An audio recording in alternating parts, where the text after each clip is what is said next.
Hi, everybody. This is Andy Iskoe in Las Vegas with further information for those of you who would like to know more about the contest that I recap weekly on the Mark Lawrence podcast Against the Spread.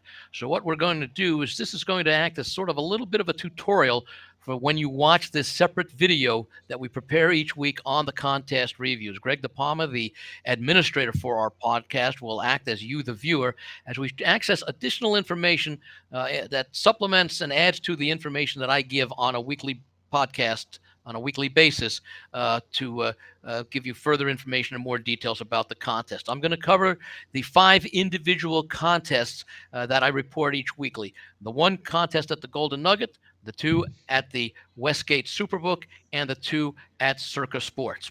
And let's begin with the Golden Nugget. And actually, to access all of the various websites for additional information on the contest, we're going to go down to the description area below the video. And at the very end of the description, you can see the word more in the description area. Let's click on that, and we'll be taken to additional information below that shows the various links to the various websites. Let's look at, after some of the preliminary ones, the first website that will take us to the main page for the Golden Nugget Ultimate Football Challenge webpage on the Golden Nugget Las Vegas website. And you'll see the website here. This is the Vegas Sportsbook introduction part of the Golden Nugget. And you will scroll down a little bit towards the middle of the page, right below the logo of the contest that has right there. Now, there are going to be 3 different things because the Golden Nugget does it a little bit differently than the Circa and the Westgate, where they have full information available for the entire season, and you go back and archive it. They archive it. You go back and take a look at previous weeks. The Golden Nugget does not do it that way. For some reason, they have decided that they're just going to put the necessary current information. So right now, you see the Ultimate Football Challenge rules. That link will be on there, I believe, all year. You can actually take a look at the short description.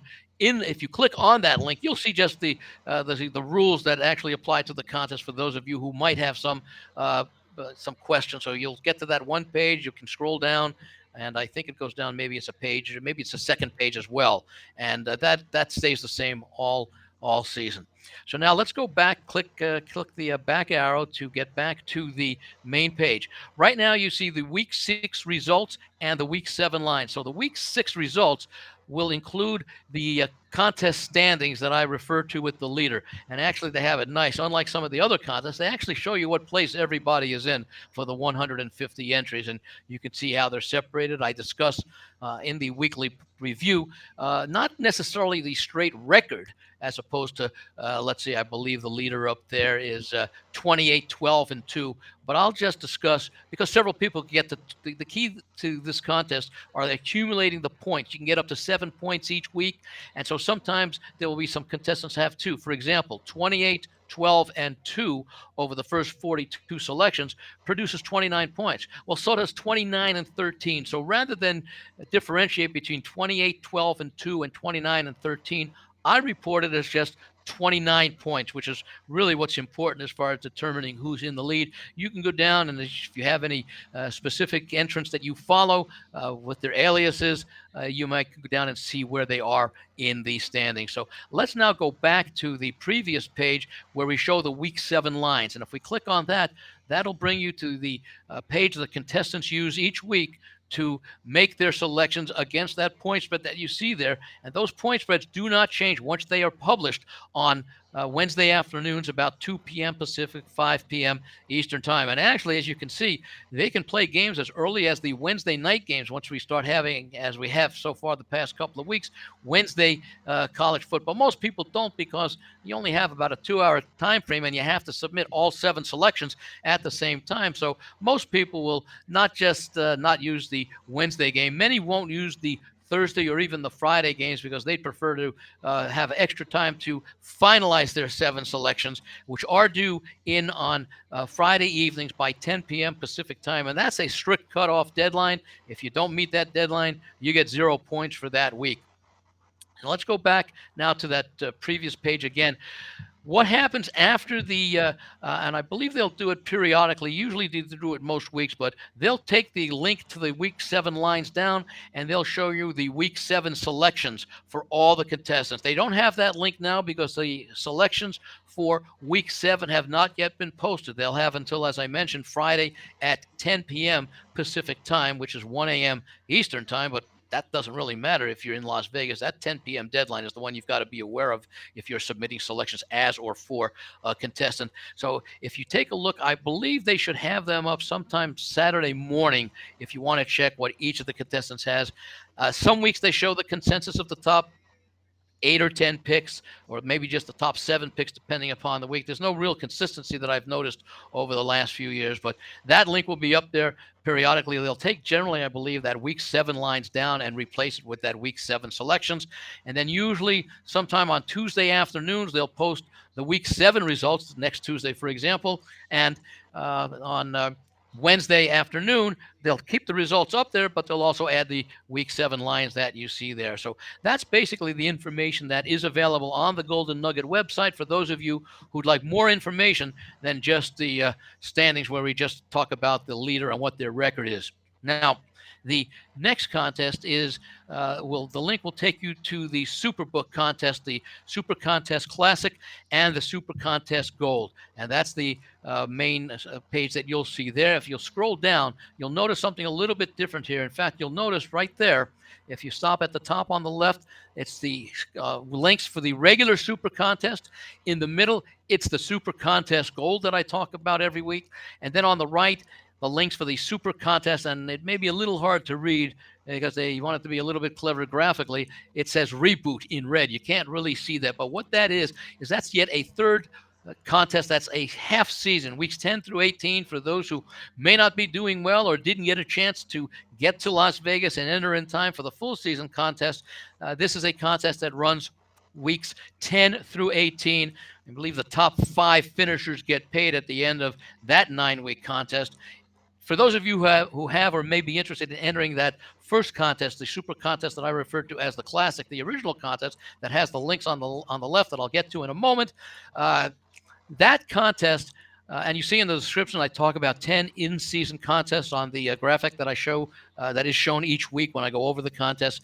The 10 in-season contests are, in addition to the main contest, there are 6 contests, each of which lasts 3 weeks, weeks 1 through 3, 4 through 6, 7 through 9, etc. Total of 6 of those that carry their own little mini prize out of the main prize pool. There are 3 6-week contests, 1 through 6, 7 through 12, and 13 through 18. And then finally, 2 9-week contests, which are effectively the first half of the season, weeks 1 through 9, and the second half of the season, weeks 10 through 18. So the Super Contest Reboot is basically the same as the entrants in the regular full Super Contest who are already in a pool for weeks 10 through 18. The difference in the entry fee is, whereas the entry fee that includes all those in-season contests, including the reboot, including the weeks 10 through 18 part, and that's not called the reboot, that's $1,000. If you enter just the Super Contest Reboot, same rules, same lines, same deadlines, that's a $500 entry fee, and that begins selections beginning with week 10 and goes through week 18. Now, I'm going to have Greg take a look at click on the links for the Super Contest Classic, which is the one on the left. And basically, it's the same as the link that you would get when you clicked on the identically named one underneath the Super Contest Gold. Now, the Super Contest Gold is the winner-take-all $5,000 entry fee with a $920,000 prize pool going to one person. And the Super Contest has 1,301 entries, and that has a prize pool of $1.301 million. That's distributed amongst the top 20 finishers in the main contest and ties, and those 10 in-season mini contests. That's going to be a much larger file, but for illustration purposes, let's take a look. Click on the, if you want the rules, 2023 rules, there are separate rules for the Super Contest Gold, and Super Contest Reboot. Effectively, they're all the same, certainly for the Super Contest and Super Contest Gold, with the difference of the prize pool, winner take all versus various prizes, and the entry fee. Otherwise, the submission deadlines, the rules, the time frames, etc., are all the same. So when you've seen one, you've especially Super Contest and Super Contest Gold, Super Contest Reboot again covers just the final 10 weeks. Now let's take a look at the 2023 weekly card. This will show the lines that are available on the contest for this current week, week number 7. There's actually a link there that at the top that says print weekly card. So if you want to print it, it's a nice PDF file. In fact, Greg, if you want to just click on that link, they'll see the format that actually are on the sheets that are distributed in the uh, in the uh, in the casino itself as you go to the sportsbook. It's same lines and everything, just a different format. So if you go click back now to the most people, in other words, if for whatever reason you would like to print out the lines for each week to take them with you when you go to a sportsbook or whatever, you would print out the PDF file rather than this one. So we'll go back now up to the top. Again, it's the same lines, just different design. And let's click back there.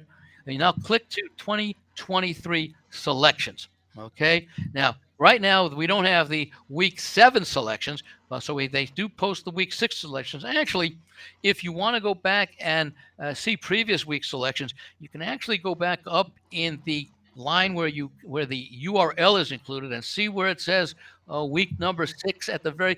Just let's edit that out and let's put week 4 in there, for example, and hit the enter, and there it is, the Super Contest selections for week 4. And you can go back and check anyone's selections if you wanted to for any reason. In addition to, now let's see, I think they have it at the top. If we scroll to the top, there's a link. Yeah, click to see the time selected for week 4. So just click on that, and you can go back if you wanted to see what the consensus plays were in week 4. I talk about the top 5 consensus plays each week. Well, you can go back in time and see what they were for week 4. Jacksonville, 413, etc., all the way down to the least popular selection. And in week 4, there had not been any buys yet. So if we scroll down to the bottom, Green Bay had the fewest of the 32 teams provide selections with 50. So I think we need to double click back here to get to week 6. Okay, and let's just click on week 6 for a moment. Yeah, right there at the top. And again, you'll see here are the selections for the consensus. And there were a couple of buys last week. I think there were 6 teams. So you'll scroll down, you'll actually see they show 0 selections indicating buys. I'm sorry, there were 2 buys in week 6. There were 6 buys, I believe, this week, and 4 buys the previous week in week 5. Anyway, now let's go back to one. Go to the top. Okay, now you take a look at says the selections for week 6. You may have your individual. Now, 1,300 entries are a lot. If you'll scroll down, you'll see at the very bottom of the page, it will say the default is showing entries 1 to 100. Okay, of the 1,300 entries. If you scroll up to the top of the page and you don't want to take a look down at all those, well, first of all, Greg, let's go back to the bottom of the page just to show what happens. You can click on entry number, click on the number 2 there, and you'll see the entries 101 to 200, and you keep going down if you want to click back. But you can actually go back if you don't want to scroll down. There's too many numbers. Let's go to the top again of that page. And you can actually show, and if you click down the dialog box, like you can on many sites that have many possibilities, the dialog, it's sort of grayed out a little bit there. Right, the little arrow just to the left of the word entries, you can actually show how many entries you want to display per page. 100, which I think is checked now, 25, however you want to do that, just to make it a little bit convenient for you. Of course, it means that you got to click more pages. But let's say you just want to, let's say you've got someone whose entry is, Joe Smith Sports or whatever. You can go down at the bottom and get an idea with 100 per page that might be somewhere around, I don't know, page 7 or so, because they do it in alphabetical order as far as starting with the characters and going all the way down. So anyway, that's let's click. We can go back to the main page. Anyway, that's the now they do have, I think, information on the winners, which is not available yet. That might include last year's winners to give you an idea. But anyway, the three links that you will likely use most of the time if you want the additional information will be the weekly card to show the contest lines for the current week. Those are published Wednesdays at about 5 p.m. Pacific time. So until that time, you can see the lines for the previous week, the week that I've just discussed in the podcast. The 2023 selections, those will be available generally early Sunday morning because the deadline, the absolute deadline, 9 p.m. if you use the app to submit them here in Nevada, 11:59 p.m. if you actually go down to the Westgate and enter them in person. So the deadline roughly midnight Saturday night. So I don't know that they work overnight to do it, but early Saturday morning, the selections link that also includes, as I mentioned, the separate link to the consensus for the team by team, in addition to the selections by individual contestants. That generally, I would say, somewhere is probably around 6 a.m. Pacific time on Sunday morning. And the standings are generally updated mid to late afternoon on Tuesdays following the Monday night game for that week. Okay, so now let's go back. If we click back, we're back down there and we can go to the Circa Millions contest. Now, there are three links that you'll see here. One is Circa Sports. That will take us to an overview of the Circa Sports contests, and I'll show you what the links are because below that there are links for the Circa Millions and Circa Survivor. Those links, instead of pressing them individually, can be accessed right from this page separately. If you scroll down a little bit, you'll see on the left-hand side as we get down towards a little further, right there. Okay, that gives you a summary, the number of entries, and the overlay in the case of the Sports Million because they needed 6,000 entries and they only got 5,274, the $6 million guarantee. So you can see a $726,000 overlay, meaning that there are the contestants, the 5,274 at 1,000 each, put $5,274,000 into the prize pool. The Circa made up that balance of 726. So there is an overlay to the extent that the Circa is adding to the prize pool, so you're getting more than just the $1,000 per contestant. Okay, that would be 5,274 instead of 6 million. So it's a $6 million prize pool. Over on the right, you can see the Survivor, 9,267 entries. No overlay there because they needed 8,000 entries. They got 9,267. It shows the winner take all. Now, below each of those, and we can start with Circa Millions, learn more. Okay, and I'll show you in a moment. In fact, scroll down just a little bit here.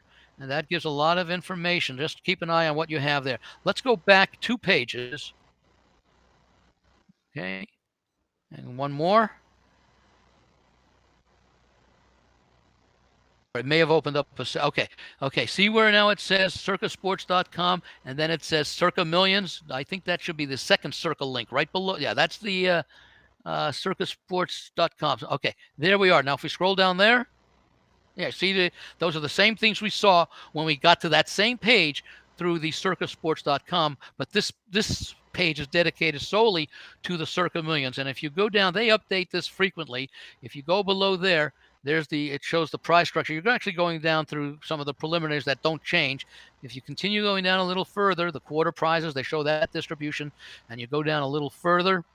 Okay, there will show, and it's available. In fact, let's just sneak up a little bit. Okay, this is showing you the point spreads for the current week, and I think if you go down a little bit, they should show the point spreads for week 6, etc. After they show the results, scroll down, you'll see the Circa, the update standings update, and scroll down just a little further. You'll see the selection counts for week 6. And now let's go back. You should see the point. No, scroll down a little bit more because they should be able to see the. Actually, yeah. Scroll down. Yeah, here it is. Those are the current standings. Let's go down a little bit further because I think they may have. Okay, I'm sorry, they don't. Okay, I thought sometimes they include prior week's results. There may have to be a different way of accessing that. So let's go back up to the top of these little Twitter things. Okay, right there where it says the weekly point spreads, a little bit further down. Okay, right there. Okay, yeah, scroll up just a little bit to get to what's there. Okay. This is what you can access on Twitter if you go as they show on there. Circa the hashtag Circa Sports Million. That'll take you a lot of tweets that they've put out, including the tweet that'll come out sometime mid to late morning. The contest lines are available on the website roughly 10 a.m. Sometimes they take about an extra half hour, and you will see, for example, if you want to print them out, you can click on the PDF file right above the what is the little graphic there, right below, right there. Okay, click on that. And there's a nice PDF file that'll have the same point spreads. Okay, let's click back. Okay, now, okay, then if we go down a little further, okay, they also have PDF files for the season standings. Here they just have a nice summary. If you go to the season standings, now, this is a huge file because they got 5,274 entries, I think I said, or something along those lines. They have it there, and again, they show very nicely. The Westgate, for some reason, doesn't show you first place, second place, and you have to count a lot of that stuff up, which again is why you may want to go 50 at a time if you want to take a look to see what the top 100 are doing. Anyway, they show you the records from best to worst all the way down. If you go to the bottom, they'll show you who's in last place. Now, one thing I don't mention on the weekly podcast is they have something called a booby prize, and that is for the contestant who has the worst record. They have it on a quarterly basis and on a full season basis. It's the person who has the worst record. I think it's a $75,000 prize for the full season, a $25,000 prize for the quarterly prizes, or I think that's up there in the description of what the prizes are that we looked at the top of the Circa Millions page before. The provision there is you have to submit selections each week. In other words, if you don't submit selections for a week, you're credited with 0 and 5. But that disqualifies you from winning the booby prize because you actually have to make 18 weeks, 5 selections. So whoever amongst the contestants who submitted all 90 selections had the worst record, meaning the fewest points. In other words, the best position is 90 and 0. The worst position is to go 0 and 90.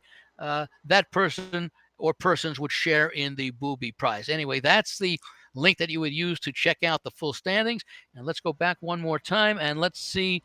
Let's go a little bit. Okay, yeah, that's the actual selections. The tweet following or the Twitter feed will show, again, on Circa Millions, it'll show the leaders, and then it'll break down the number of contestants who have different records, as you can see over there on especially the right-hand side, where they have multiple contestants with a certain record. I'm sorry, below that on the left-hand side, because now they start taking a look at the in-season, the second quarter contest. They show you the number of contestants who are 10 and 0, etc. And there's the selection counts from last week.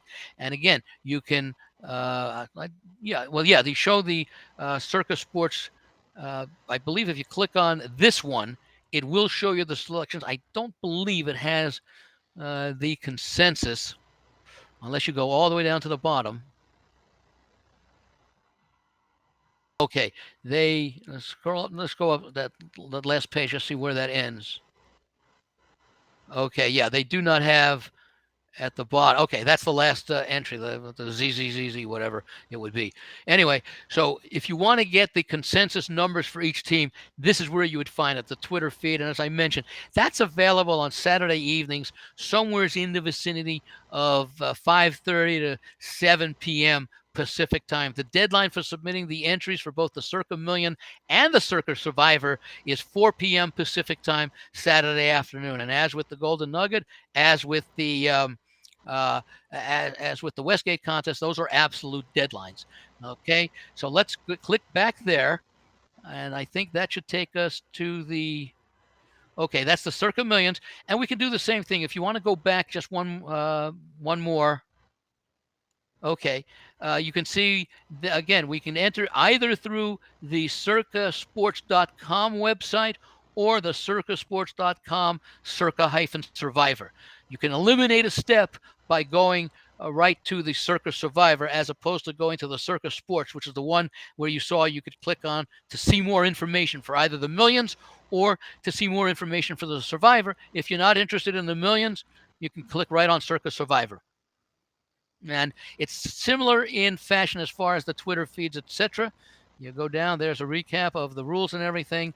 And there we go. There's the results for week 6. There's no point spreads that you have to take a look at because you're picking teams straight up in this one. Again, you can only use a team once. So this information was posted right after the selections came in, again, between 5:30 and 7 p.m. If you go up just a moment, I'll show something else that's a little interesting for some people. The PDF file, Week 7 team availability. Click on that. It'll show you, and it's a nice grid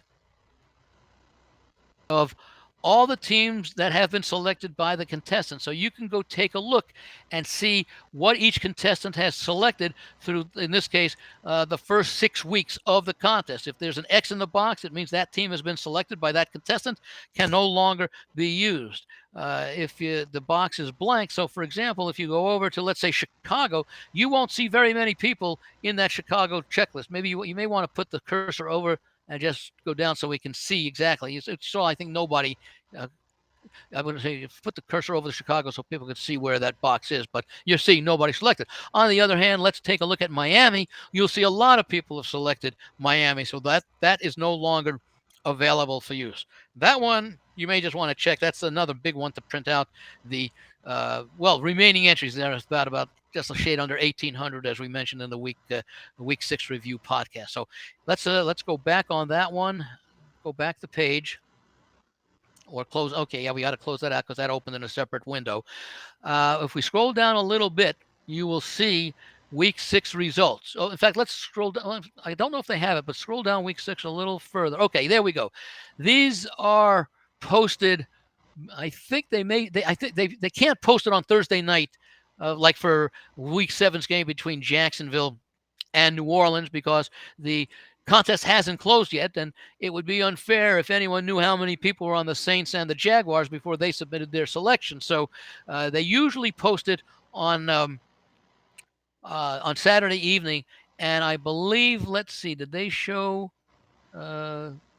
Okay, yeah, last week it was the Chiefs and the Broncos, and the Chiefs, I believe, are being shown there. Yeah, okay. Neither team was eliminated. If you scroll down a little bit further, you will see that they did. Well, I think they show it now. Okay, they don't have it from previous weeks. Again, I think let's click on I was going to say, if we click on the complete selections, that's going to bring you to the individual selections. Remember how we did we up in the browser? We can't really do that as far as this is concerned because they don't have a separate web page that shows the selection counts, at least that I've not been able to find. But if you go on Twitter, you can go back and scroll through the previous Twitter posts from Circa, and you go down 7 days, and you can see the previous week's selection. So let's close this one out and go back to where we just were, where we show the selection counts. And this is the thing that'll be updated on Saturday. So you could see, for example, and I talked about it on the week 6 podcast, so few people were eliminated when the Eagles lost their game to the Jets and when the 49ers lost to the Browns, because you could see, or if you wanted to, you could see in that availability chart for week 7 that we just looked at a moment ago, a lot of people have either used the Eagles in San Francisco or they haven't used them because they're saving them for Thanksgiving and Christmas. But if you scroll down again to that selection counts, or the results actually now it's called, that's the selection counts that show you what the number of teams were, and it shows including that no pick there. And it shows the total number of entries available, 1835. That's because one person did not make a selection. There were actually 1836 available last week. So they've updated the standings to be as of the deadline, which was 4 p.m. on Saturday, and it's eliminated or reduced the total available by the one person who didn't make a pick and had the Chiefs lost, for example, on Thursday night, since they were picked 84 times, that number would have been further reduced by 84. So now if we scroll back up to the results, you can see the week 5 results, and there you can see the teams sort of grayed out for those teams that lost. And there you can see the Eagles are grayed out, the 49ers are grayed out, the Falcons, Saints, Patriots, Bears, and the no pick. So where it said 1835, I believe, before, the revised and the updated total after week 6 is complete is the 1789. And those 1789 selections, and let's scroll down again. Next week, for when on Saturday, you'll see Week 7 selection counts. It will show 1789 minus any no picks or minus either the Jags or the Saints. If anyone picked those, whichever team lost tonight, that number will be down. So that's the way that you can check to see afterwards how the teams did, and it'll show you on Sunday morning, for example, if you're looking to play money lines, for example, you'll be able to see what the count is for all the teams that play after the 4 p.m. deadline, which for the most part of the season will be on Sunday and Monday. At some point late in the year, there'll be Saturday games, and I believe their deadline is still going to be 4 p.m., so you won't be able to see it for those early games on Saturday. Now, I mentioned in the weekly review for the contest, there are 2 weeks, Christmas and Christmas and Thanksgiving, rather, that are split into 2 contest weeks. And the deadline, for example, for the Thanksgiving Day, where they have the 3 games on Thursday and the newly introduced Black Friday game on Friday, 4 games, the deadline is Wednesday evening. So Thursday morning, they will likely I can't say, well, I'm pretty sure they will, as a matter of fact, or at least they should, because Thursday is a separate week. So you're not giving anyone an advantage, because everyone has to, if they're playing the Thursday game, and you have to play the Thursday game or you're automatically eliminated. So let's say there are 800 people left, you'll see 800 selections for Thursday on one of the 8 teams that are playing. And then on Sunday, after the selections for Saturday are in, you'll see the revised on Sunday morning. What the second half of Thanksgiving, let's call it Thanksgiving Part 2, you'll see the selections posted Sunday for what would be, I think it's week 15 for Thanksgiving. It would be like week 16 for the contest, or whatever the number is. Maybe it's like 13 and 14. You'll see that. So anyway, let's go back to the main page where they have all the links, and that basically is the process for going and getting the additional information that we are unable to present due to time constraints, where we give you basically the highlights, and this is the way for you to go back and take a look at the details if you are so inclined. And this tutorial should be available throughout the season, so if you didn't catch everything, you can take a look at it on an as-needed basis. And the procedure for going back, I don't expect to change throughout the season. If there are changes, I will make an alert during a weekly podcast, but I don't believe there will be any such changes. And I'll probably have to be repeating the special provisions for Thanksgiving week when that occurs, and for Christmas weekend and Christmas Day when those weekends come up. Greg, you've done a great job in showing these links. And as a viewer, what questions might you have that I did not cover? No, I think you were very thorough. So I think it's just a matter. I think that what I would suggest is that if anybody has any questions, all you have to do is put it in the comments section. And matter of fact, I can actually just pop that back up so you can find out, because I'm not sure if anybody has any problems understanding where they can leave a comment, but should be pretty simple. It's pretty self-explanatory. It's right here. So if you have any questions or comments, just leave it right here. And Andy will get back to you. And what Andy could do is he'll either respond to you on the page itself, or if it's a detailed explanation, he'll talk about it on the show. And especially if it's a good question that he feels that a lot of other people really need answers to. So yeah, I think that would be a good suggestion, just to remind people that they have any questions or even any comments, this is the place to leave it. Yeah, and if there are any detailed questions that I should have gone into, we might even add an addendum to this video at some point, so that it will be up there as well. Because if one person has a question that deserves a lengthy response, it's quite likely more than one person has that same question or something very similar to it. Sounds good. And that's the tutorial. Again, this will be up throughout the season. Yep. Again, the video, the weekly review is no longer part of the regular Mark Lawrence podcast. It is separately available on the podcast channel. And as you just saw, you would click on the contest to watch the video. And then if you have more information, again, the information for accessing all these various links I discussed is down in the description area, where you click the word more at the end of what is already showing on the screen. And the tutorial link will be in every episode each week. So even though it's the same tutorial, obviously new viewers, some of you might not notice it. But obviously, Andy will remind everybody each week about the link in the description area, which will be there for every episode. And with that, I thank you all for listening. I look forward to hearing your comments and especially any questions you might have that need further elaboration or clarification.